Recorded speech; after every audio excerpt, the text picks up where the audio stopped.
Waalaikumsalam warahmatullahi wabarakatuh. Alhamdulillahirrahmanirrahim. Asyhadu an la ilaha illallah wa asyhadu anna Muhammadan abduhu wa rasuluhu la nabiyya ba'da, amma ba'du. Puji syukur kita kepada Allah Subhanahu wa taala yang pada malam hari ini kita masuk ke malam Rabu 12 puasa yang ke-11. Alhamdulillah Allah berikan kita sehat sehingga kita bisa melakukan ibadah kita salat berjamaah di hari ini. Untuk tidak berpanjang waktu, mari kita silakan tausiah ibu kita semua reaksi. Semoga ini memberikan kita bisa mengambil pelajaran dan bisa kita membawa pulang oleh-oleh yang tidak sekali berzakir. Untuk dari silakan. Bismillahirrahmanirrahim. Assalamualaikum warahmatullahi wabarakatuh. Waalaikumsalam warahmatullahi wabarakatuh. Alhamdulillahi wa kafa wassalatu wassalamu ala nabiyil mustafa wa ala alihi wa sahbihi ahli sidqi wal wafa. Ashhadu an la ilaha illallah wahdahu la syarikalah wa ashhadu anna Muhammadan abduhu wa rasuluhu la nabiyya ba'dah. Allahumma passalli wa sallim ala nabiyyina Muhammadin wa ala alihi wa sahbihi ajma'in. Faqala Allah ta'ala fi kitabihil karim, a'udzu billahi minasyaitonir rajim. Ya ayyuhalladzina amanu taqullaha haqqa tuqatih wa la tamutunna illa wa antum muslimun. Amma ba'du. Sehat Ibu? Alhamdulillah. Masih semangat? Udah turun THR? Iya. Udah turun ya. Insyaallah sebentar lagi es cair, Bu. Iya.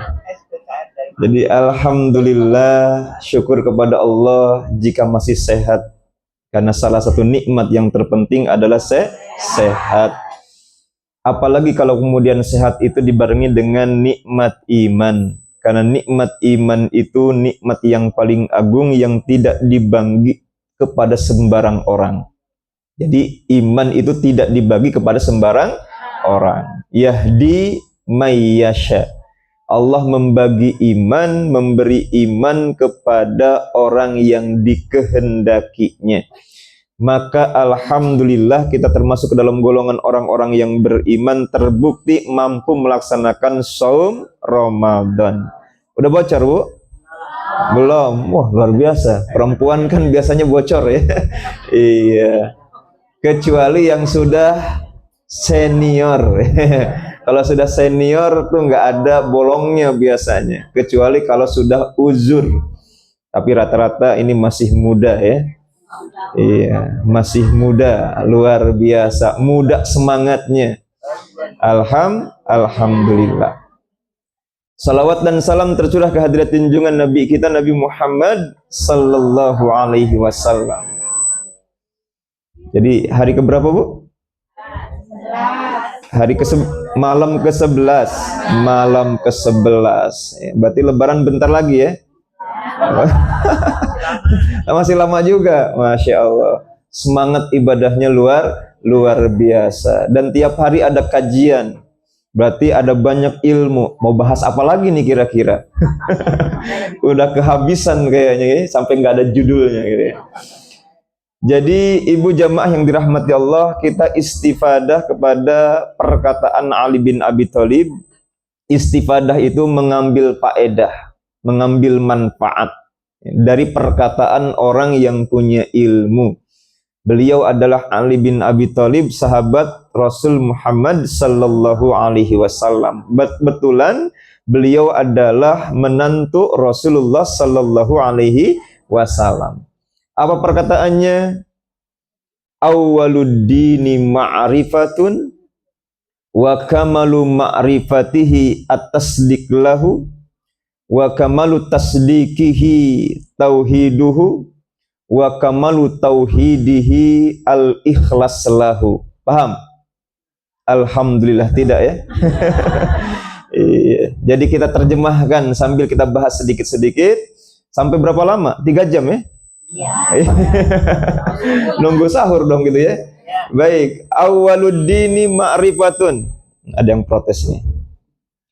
Awwaluddini ma'rifatun.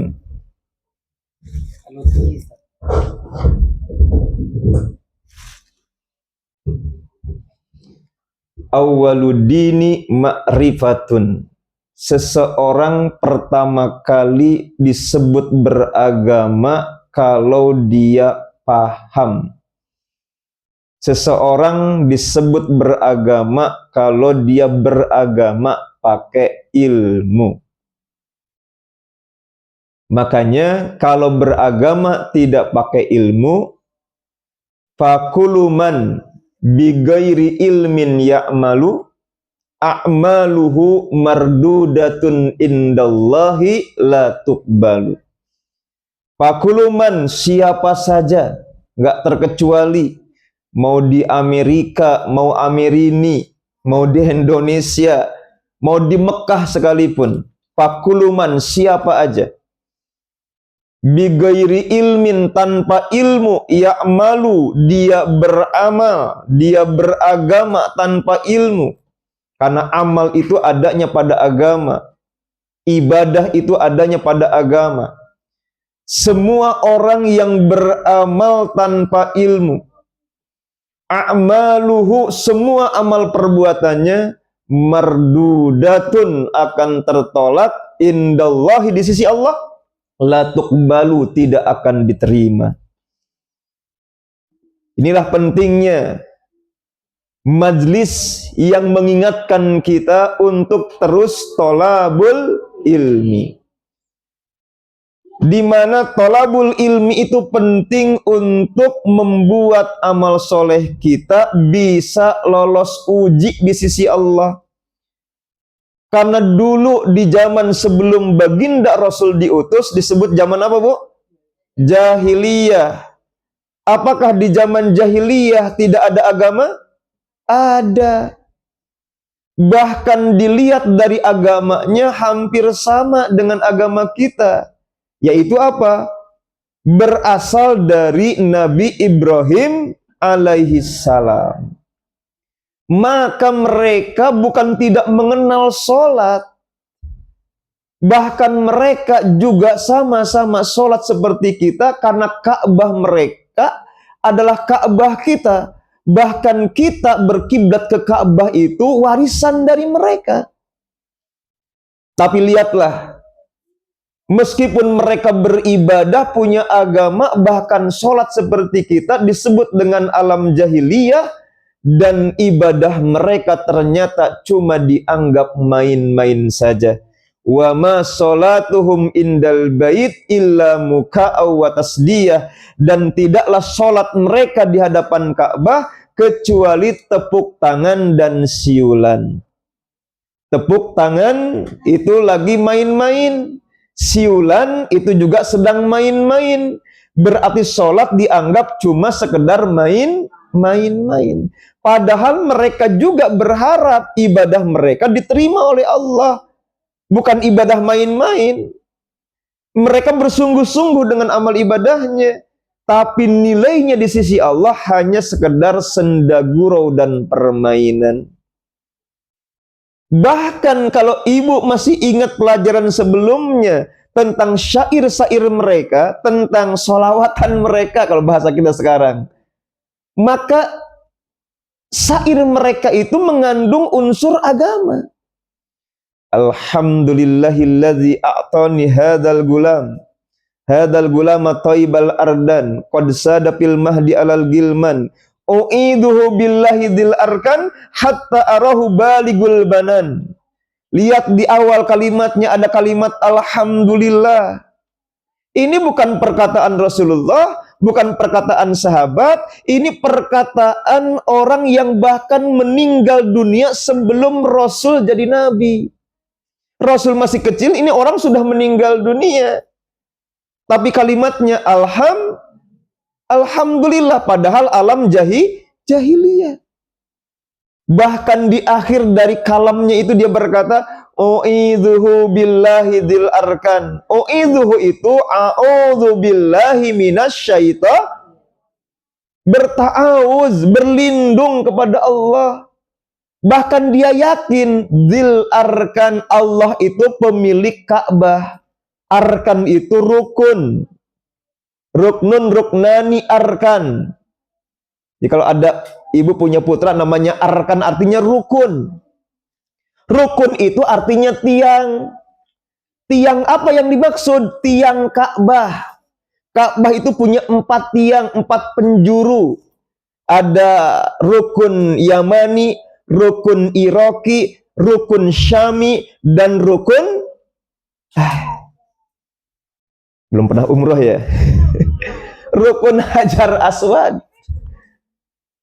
Jadi rukun Yamani, rukun Iraki, rukun Syami, dan rukun Hajar Aswad. Rukun Hajar Aswad itu artinya pojokan yang di situ ada Hajar Aswad.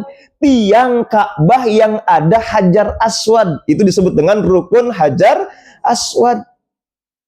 Berarti billahi dzil arkan, Allah pemilik rukun, pemilik Ka'bah. Jadi penyebutan kalimat Ka'bah sebagai Baitullah itu mereka yang mempeloporinya. Ini Ka'bah. Apa itu Ka'bah? Baitullah. Apa itu Baitullah? Rumah Allah. Maka itu kiblat mereka. Bahkan mereka melaksanakan amal ibadah haji. Luar biasa. Ya kita aja umrah belum. Lah mereka punya yang disebut dengan amal ibadah haji. Bisa dibayangkan betapa mereka sudah beragama. Mereka juga sungguh-sungguh dalam amal ibadah. Cuma agama mereka tidak diterima, amal ibadah mereka rusak. Kenapa? Karena alam mereka alam jahiliyah. Beragama tanpa ilmu, beragama tanpa ma'rifah. Ma'rifah itu apa? Ilmu. Makanya wala taqfu ma laisa laka bihi ilmun innas sam'a wal basar wal fu'ad kullu ulaika kana anhu mas'ula. Jangan bersandar kepada sesuatu yang engkau nggak paham. Jangan melaksanakan sesuatu yang engkau nggak ngerti.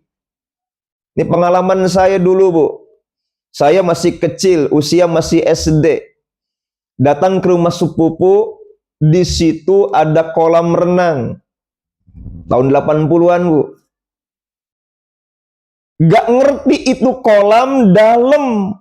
Anak kecil lihat temen-temennya berenang semua, langsung nyemplung, kelelep, Bu. Kalau nggak ada umur panjang, selesai di situ. Tidak mengerti kondisi kolamnya sedalam apa, ditambah tidak mengerti yang namanya berenang kayak apa.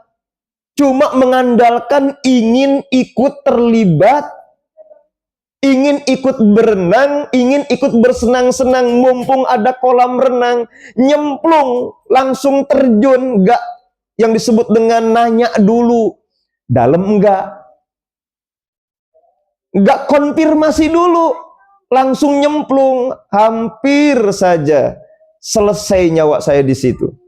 Ini menunjukkan bahwa tanpa keilmuan, tanpa ma'rifah, maka kita meski beragama belum tentu selamat, karena mardudatun indallahi la tuqbalu. Kalau ditolak berarti tidak ada nilai di sisi Allah Subhanahu wa taala. Maka istiqomahlah ibu cari ilmu di Majlis Az-Zakir. Amin. Iya, jangan berhenti, jangan pensiun cari ilmu. Pensiun cari ilmu kalau sudah minal mahdi ilal lahdi. Dari mulai lahir kita belajar dan selesainya belajar hanya pada saat datangnya kematian. Dan ibu, dasar ilmu itu ada 3. Kalau ilmu kita ingin menjadi benar. Yang pertama, ma'rifatullah, memahami Allah, ngerti yang kita sembah, itu ada pada ilmu tauhid. Yang kedua, ma'rifatur rasul, memahami yang kita ikuti siapa. Maka belajarlah sirah nabawiyah, biar kita cinta kepada baginda Rasul Muhammad sallallahu alaihi wasallam, dan agar kemudian kita terinspirasi untuk mengikuti jejak beliau, karena kita akan disebut benar kalau menjalankan sunnah beliau. Nah, yang ketiga adalah ma'rifatul Quran, landasan mengikuti Rasulullah dan pedoman mengimani Allah, harus paham apa itu Quran. Maka mumpung ini bulan Ramadan, syahrul Quran, dekati Al-Quran, perdalam isinya, pelajari maknanya, selami kandungan yang ada di dalamnya, dan laksanakan isinya. Itulah pondasi nilai ilmu. Ibu mau punya anak sehebat apapun, sampai sekolah tinggi ke luar negeri, nggak punya ilmu ini tetap celaka. Nggak punya ilmu yang tiga ini tetap sengsara. Nggak punya ilmu seperti ini, ibu di masa tua nangis. Kenapa? Anak kaya raya, hebat, sukses, luar biasa, boro-boro sorga, datang ke rumah kagak. Kenapa? Nggak punya ini. Gak kenal dengan Allah, gak kenal dengan Rasulullah, gak paham dengan Quran. Kita tua nangis, kita meninggal dunia, di akhirat cuma melongo. Kenapa? Gak ada yang mendoakan kita, karena anak pun tidak mendoakan kita gara-gara gak kenal tiga perkara ini. Oke ya, itu yang pertama. Seseorang akan disebut beragama kalau dia berilmu, paham agama itu dengan kapasitas keilmuan. Yang kedua, wa kamalu ma'rifatihi atasdiklahu, sempurnanya ilmu karena diyakini, ditasdik, dibenarkan. Kalau kita berilmu tapi kita sendiri ragu dengan ilmu kita, oh bener sih ada surga, apa bener sih Allah itu punya neraka. Kita belajar agama dari kecil sampai dewasa, tapi kita sendiri ragu, gak yakin, gak tasdik. Apa benar? Maka banyak orang yang kemudian beragama sudah bertahun-tahun, tiba-tiba murtad.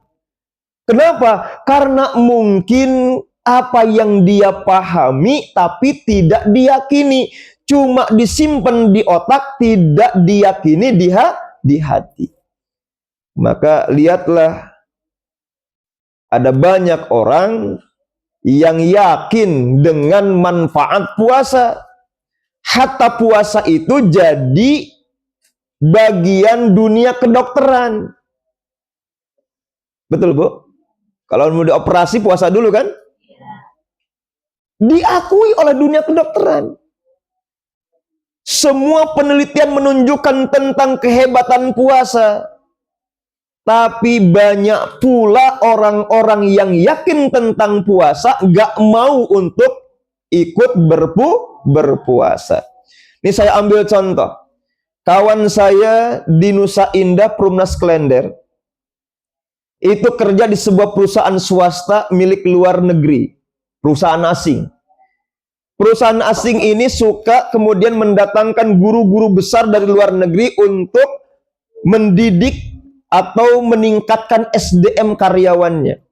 Salah satu karyawannya adalah kawan saya di Perumnas Klender. Ketika datang seorang guru besar mentraining mereka dengan luar biasa, ada dialog unik antara kawan saya dengan orang tersebut, seorang profesor dari Amerika. Prof, Anda ini luar biasa dengan semua paparan dan sudah dibuktikan. Karena apa? Karena dia dengan teori-teorinya itu sudah melanglang buana ke sana kemari dan sudah terpakai dalam dunia internasional. Pertanyaan saya, apa yang menginspirasi Anda punya teori dalam dunia marketing, punya teori dalam dunia bisnis yang begitu mendunia dan dipakai oleh orang banyak, sampai kemudian perusahaan kami pun menggunakan jasa Anda? Sambil tersenyum dia berkata, inspirasi saya adalah Muhammad. Bayangkan, Bu, orang Nasrani non-Muslim punya teori hebat tentang bisnis, inspirasinya dari Rasulullah Sallallahu Alaihi Wasallam. Bahkan dia menasehati, kalau engkau ingin Indonesia maju, Indonesia hebat, Indonesia tinggal landas bukan tinggal kandas. Kalau ingin Indonesia yang kemudian bersinar, terang benderang, bukan Indonesia gelap, ini lagi ramai nih Indonesia gelap nih, maka tunggu sampai 10 tahun ke depan, tapi dengan syarat. Dari sekarang anak-anakmu dongengkan, atau bacakan maksudnya. Bacakan sejarah nabimu. Kenalkan sejak dini, sebelum mereka tidur, kisahkan, bacakan kisah nabimu. Kalau sejak kecil mereka kenal dengan Muhammad, maka ketika mereka besar akan seperti Muhammad. Ketika mereka sudah menjadi seperti Muhammad tingkah lakunya, negaramu bakal maju. Bayangkan Bu, dia menjamin negara ini bakal maju kalau anak-anak kita 10-20 tahun ke depan gaya hidupnya gaya Nabi Muhammad. Luar biasa. Dia punya ilmu tentang Rasulullah. Sayangnya apa? Dia tidak disempurnakan keilmuannya dengan meyakini Nabi Muhammad sebagai Nabi utusan Allah. Dengan masuk ke dalam agama Islam, nih masih noni. Tahu noni Bu? Non-Islam.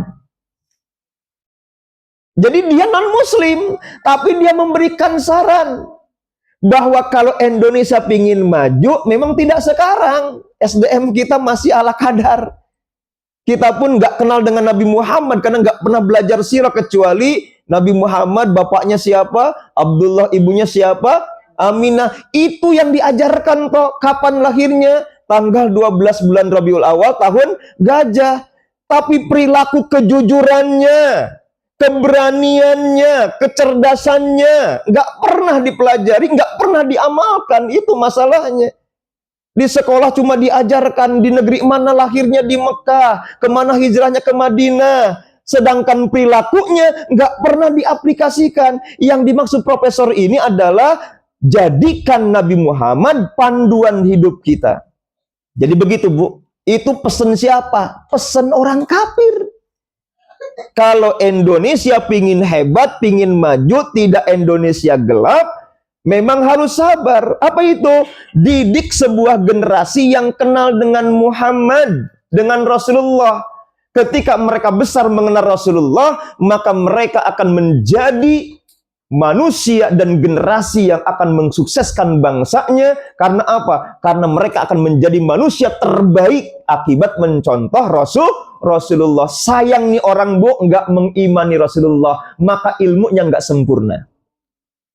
Baik, yang ketiga. Udah sampai jam berapa nih Pak? Kalau udah ngomong asik masalahnya. Ini belum selesai nih. Saya ulangi. Seseorang akan disebut beragama kalau dia paham, berilmu, sehingga agamanya itu dimengerti dengan baik. Kesempurnaan ilmu kalau dia imani, kalau dia yakini, kalau ditasdik, dibenarkan di hatinya. Wa kamalu tasdikihi tauhiduhu. Dan kesempurnaan iman itu kalau hadir tauhid. Apa Bu? Tauhid.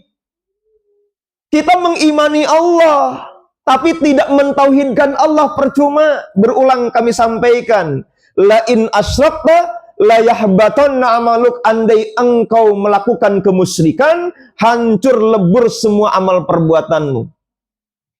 Maka jangan cuma beriman, tapi harus benar-benar iyyaka na'budu wa iyyaka nasta'in. Yang disembah cuma Allah.